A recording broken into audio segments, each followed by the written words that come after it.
Joining me now is Democrat strategist and former executive director of the Democratic Governors Association, Nathan Daschle. Nathan, great to have you speak to us. We just heard that Donald Trump has picked Susie Wiles as his chief of staff. Does that come as a surprise, given her experience and also her role in the two campaigns?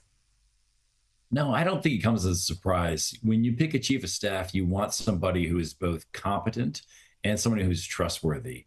And Susie Wiles ran a great campaign. The difference between the 2024 Trump campaign and the 2020 Trump campaign was night and day. And we know that she's loyal to Trump. So I think that from Trump's perspective, it was a very good pick. What about other cabinet picks going forward? We'll see. Senator Haggerty is one of the candidates for Secretary of State. I think he'd be a very strong candidate as former ambassador to Japan. Senator Cotton was also being talked about, although I understand he's not interested in coming to the cabinet. And then you've got RFK Jr., who, from what I understand, is not interested in the cabinet, but it is interested in a West Wing job overseeing health. So it will be a pretty dramatic change from where we were in the last 4 years. We were speaking to Jim Kessler earlier on the show, and he's predicting more extreme picks for personnel and also a more effective presidency. Do you agree with that? Well, more extreme is a little bit hard to say. I don't know, but I do think that the Republicans, considering the fact that they won the House, or it looks like they're going to win the House, they won the Senate, they won the White House. Republicans will probably interpret this as a mandate. It is a mandate for conservative principles and conservative governing.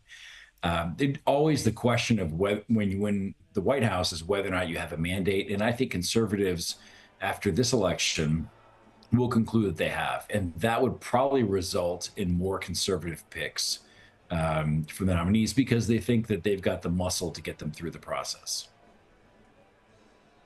In terms of foreign policy, do you see an age of transactional geopolitics under the Trump presidency? That's one way to put it. I think that transactional politics is probably fair. Donald Trump is very much a black and white kind of person. He doesn't really do nuance. And one of the requests that, as you know, he has made is that all NATO countries and U.S. allies spend a certain amount of money on defense. And then he's proposing massive tariffs on imports. So both of those things, I think, will dominate U.S. foreign policy going forward, as well as Trump's affinity for, he has an affinity for Russia that previous presidents haven't had, affinity for Hungary. He has affinity for strong leaders around the world. And I think all three of those things will characterize his presidency. But things like the tariffs and also the paying up protection money, they're just bargaining chips. For example, he would want Chinese automakers to set up plants in the US rather than pay tariffs. Yes, that is true. Ultimately, he would like to see manufacturing return to the United States, more jobs here. And I don't know for sure. I suppose with Donald Trump, probably everything's a bargaining chip. So it's probably fair to say that the tariffs are a bargaining chip as well.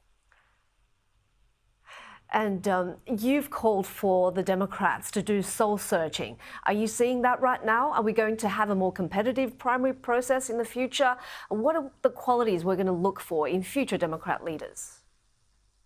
There is no question that we are going through some very serious soul searching right now. The conversations amongst Democrats all over the city and probably all over the country is what went wrong and what do we need to fix? And I think most Democrats think that there were two things that we've done wrong. Number one is that we've allowed ourselves to become the party of the elite. We used to, when I was growing up, we were the party of the working man. We were the party of the underdog.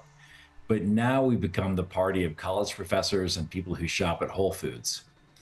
And then the second thing that I think our party has done is that we have not allowed Americans to feel safe. I mean, physically safe.